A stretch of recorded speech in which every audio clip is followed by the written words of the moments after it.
welcome Yarrow.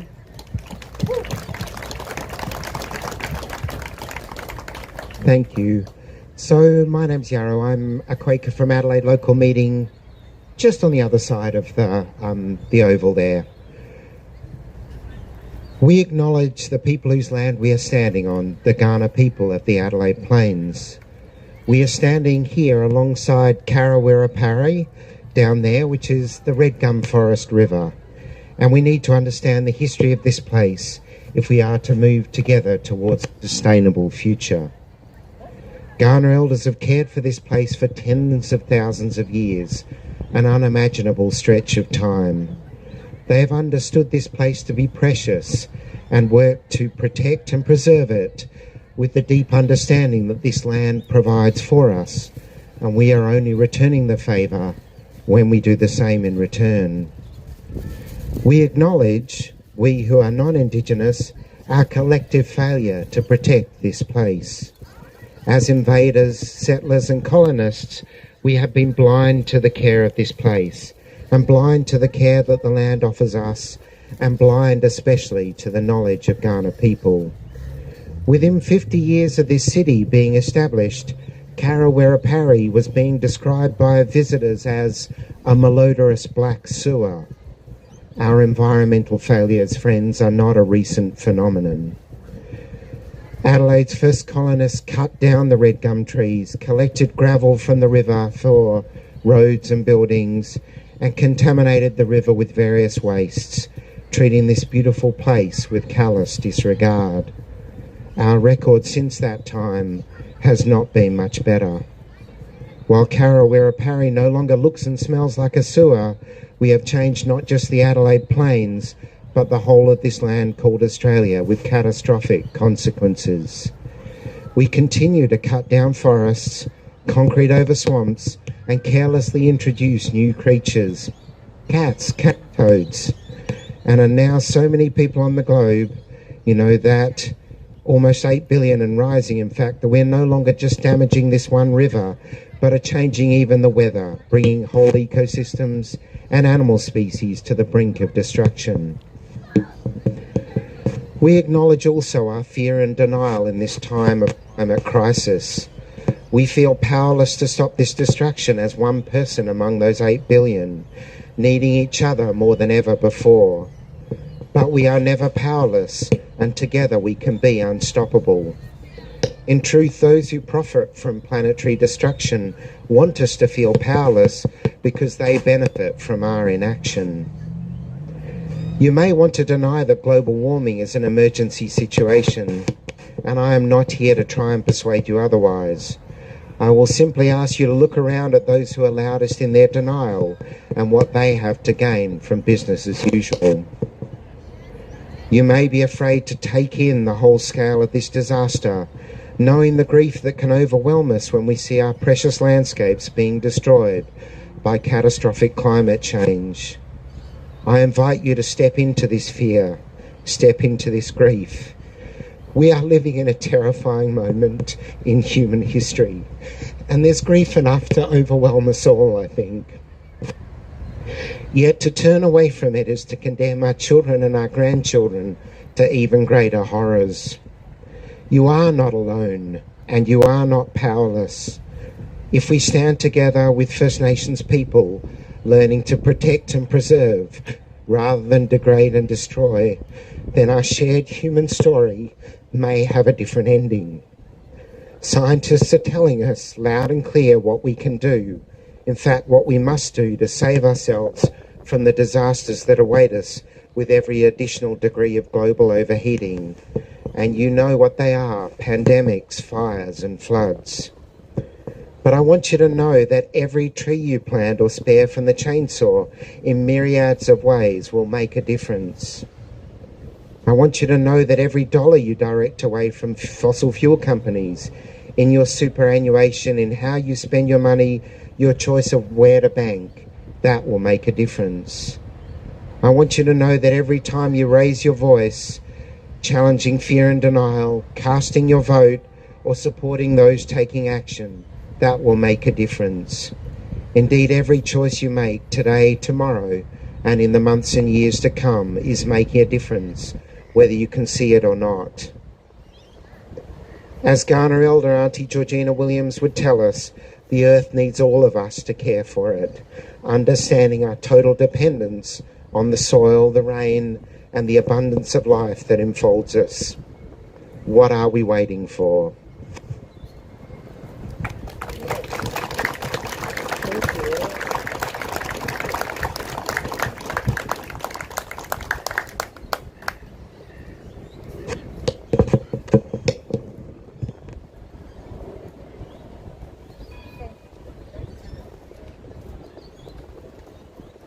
Thank you so much, Yarrow, for your deep words and good encouragement.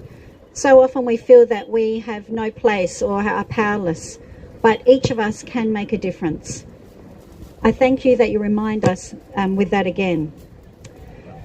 Next, I call on President Diedre Palmer. Dr. Diedre Palmer is the President of the Uniting Church, but also highly actively involved in support within the refugees community and particularly the Refugee Task Force. Thank you.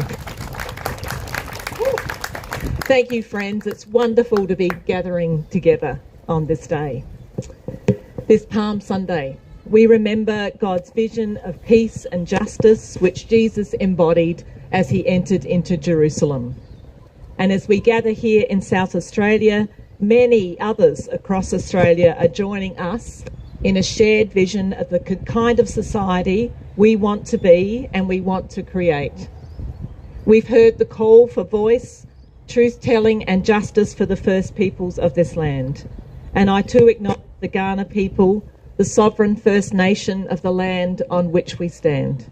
I pay my respects to their elders, past, present and their emerging leaders, and I honour the continuing culture of the Kaurna people from time immemorial. This Palm Sunday, we also call for justice and dignity for refugees and people seeking asylum in Australia. And many of you here are gathered, both have refugee experience seeking asylum and stand in solidarity with refugees and asylum seekers. We know that Jesus himself was a refugee, and the brother over here's got a poster that says that. Jesus was a refugee. His parents fled a violent regime to bring him as a child to safety. God's hope and vision that we see in Jesus, his life, his death and his resurrection, is for a more compassionate society where every person who seeks refuge is treated fairly and feels welcomed and safe. This past year has been very tough for many people, and the impacts of COVID-19 have made it incredibly difficult for asylum seekers. Many have been living in increased isolation with no financial safety net and extended and unclear visa processing times. Many still face an uncertain future. The recent release of a number of refugees from detention in the community was welcome news for us.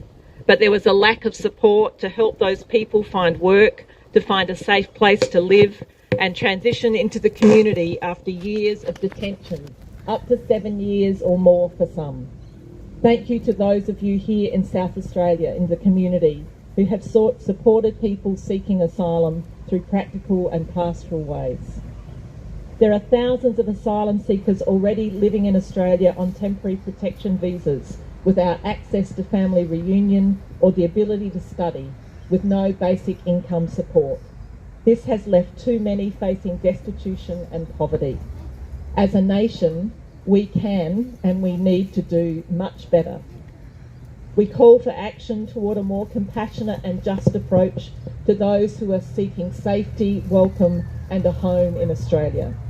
In particular, this Palm Sunday, the Australian Church's Refugee Task Force and other community organisations, which some of you represent, supporting asylum seekers and refugees, are calling for permanent visas and family reunion for all refugees, fair and timely assessment of all claims for refugee status, basic income support for people in the community while their refugee status is assessed, particularly when they cannot find work to support themselves.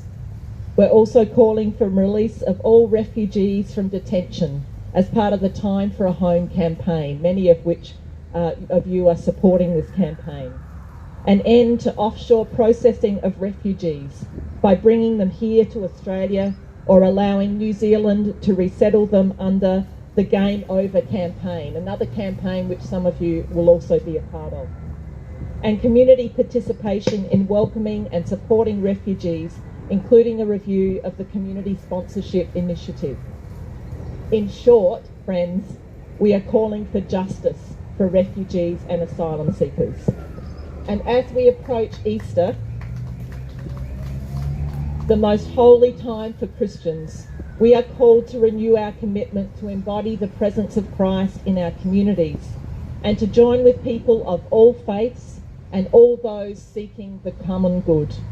So as together we passionately work for the well-being and flourishing of all people in this country. Today, let us draw strength and encouragement from this gathering to act and advocate for policies and practices that ensure we are a just society, where we live in harmony with one another, with respect, openness, and welcome to all those who are seeking refuge here. Let us continue together. Thank you.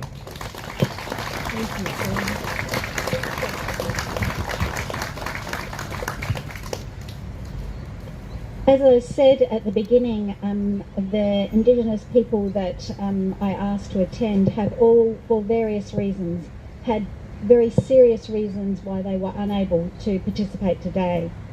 So I bring to you today a statement from a lecture I attended with Professor Anne Patel-Gray, a wonderful Aboriginal leader and elder and lecturer in Queensland. In our South Australian Council of Churches, we've used the Anglican Board of Mission fantastic Voice in the Wilderness, listening to the statement from the heart study.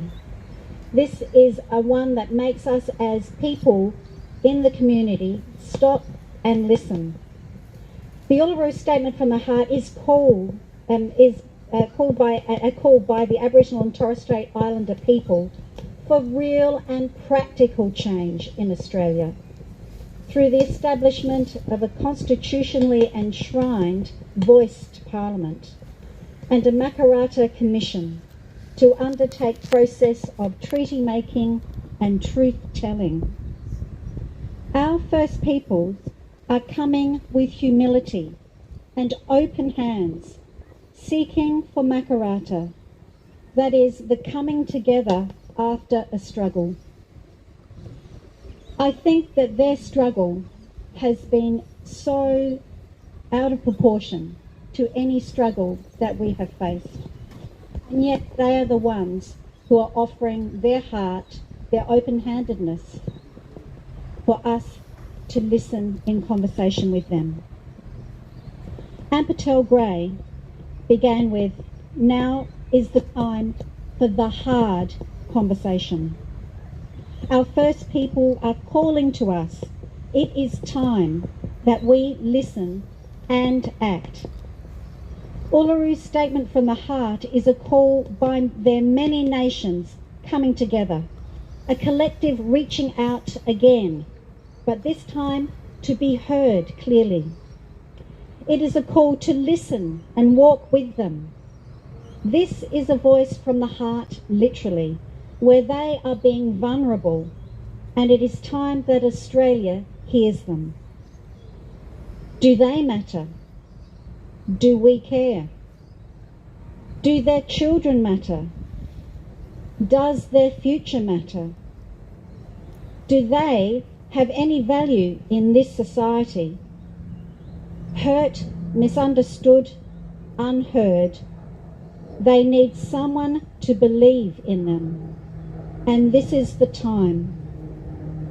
Our First Peoples are so dispossessed of their own land and their own identity.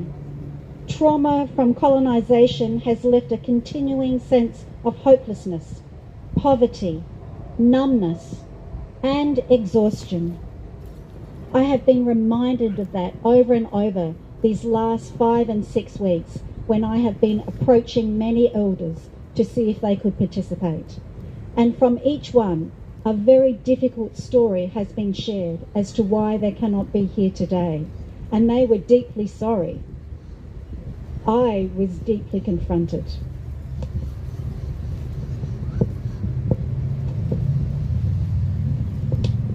How do they keep finding their hope? This is the time to recognise what has happened so that we can change the present from learning from the past. Australia needs to hear this, and this must come with justice and with restitution. There has to be a reformation of new beginnings. Anne states, our God can move mountains when we trust and believe in God. Our Creator is not defined by humanity or human limitations.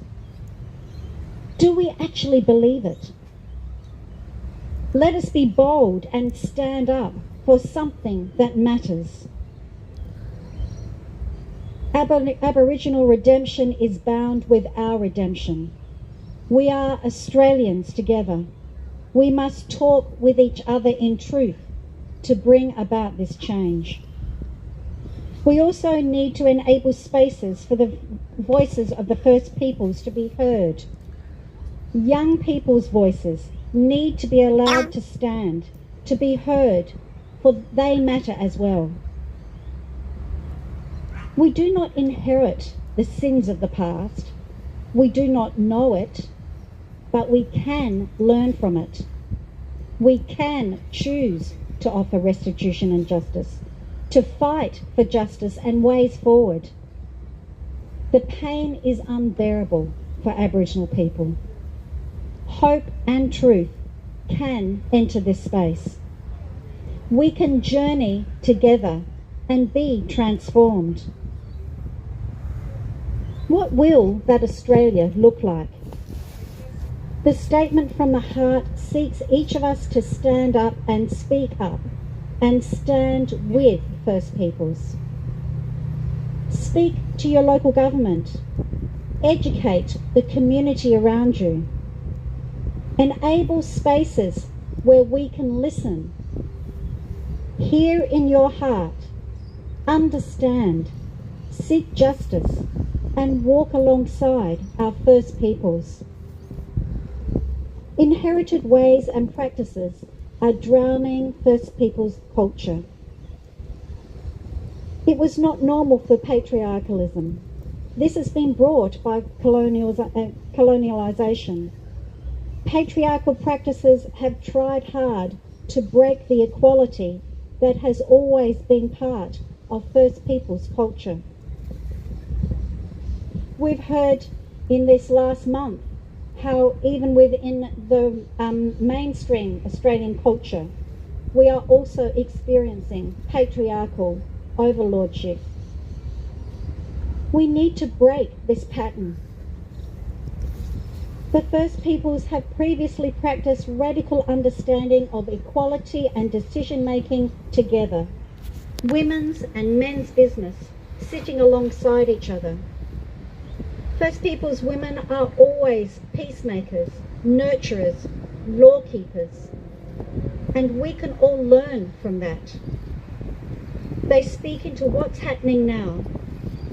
Violence, patriarchal colonialisation is sadly now apparent through all males and is often being chosen as a pathway forward, modelled by our Australian culture, particularly in our government decision making. This is not a call that we can ignore. We need to develop our understanding that comes out of the soil. Yarrow has reminded us again about how we can make those steps a very easy beginning. We need to understand how to dialogue together. That's born out of our soil here in Australia and not from Europe. We must constantly ask, what is relevant and present here, where I live, in the space where I gather with others? So today, let us enter into dialogue here and be part of taking this step forward. The statement from the heart extends the hands of grace to the wider community, where we can become one nation for the future.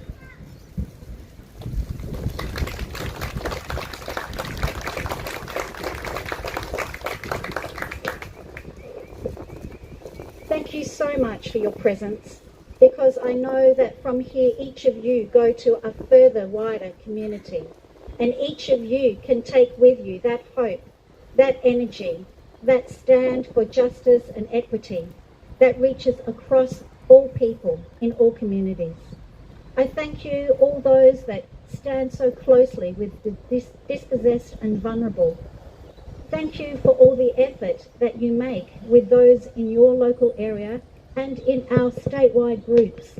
We thank you that so many have been represented here, and we hope that more will continue to pick up their banner, the mantle, and walk forward together.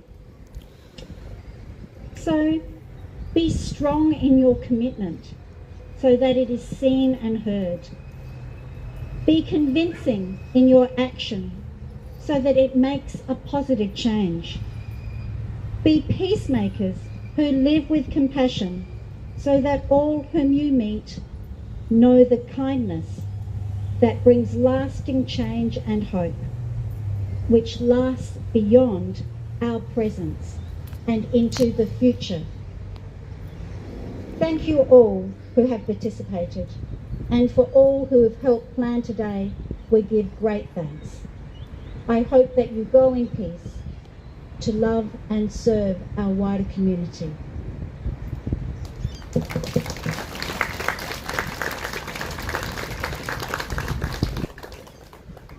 Yarrow actually mentioned Karawira Parry, which is just having a beautiful walk opened and refreshed again. For all those who have the time or have the inclination, may we suggest that you take a prayerful wander along our beautiful river and think of the centuries of people who have been able to gather there, be refreshed by the waters, feed from the food that's there. And in our foraging for justice and truth, may we remember those who have foraged in this area. So please leave us together in peace. Peace to you all.